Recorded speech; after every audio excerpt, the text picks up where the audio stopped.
ఒక అవకాశం ఇవ్వండి. పర్షా నాయక్ తాండాని అభివృద్ధి చేసే బాధ్యత నాదే అని సర్పంచ్ అభ్యర్థి లక్ష్మీబాయి భర్త చందర్ నాయక్ అన్నారు. వికారాబాద్ జిల్లా బషీరాబాద్ మండలంలోని పర్షా నాయక్ తాండాలో సర్పంచ్ ఎన్నికల నేపథ్యంలో శనివారం ఇంటింటికి తిరిగి ఎన్నికల ప్రచారం నిర్వహించారు. ఈ సందర్భంగా వారు మాట్లాడుతూ ఒక అవకాశం ఇస్తే గ్రామాన్ని అభివృద్ధి దశలో తీసుకెళ్తామని, గ్రామంలో గల్లీ గల్లీలో సీసీ రోడ్లు, డ్రైనేజీలు వేయిస్తామన్నారు.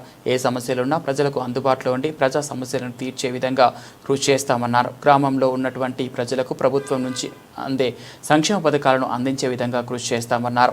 కాంగ్రెస్ పార్టీ అధికారంలో ఉంది కాబట్టి ఎమ్మెల్యే మనోహర్ రెడ్డి సహకారంతో గ్రామంలో మరిన్ని నిధులు తీసుకువచ్చి గ్రామాన్ని అభివృద్ధి చేసే బాధ్యత మాదే అని గ్రామ ప్రజలకు హామీ ఇచ్చారు. ఈ కార్యక్రమంలో గ్రామ నాయకులు తదితరులు పాల్గొన్నారు.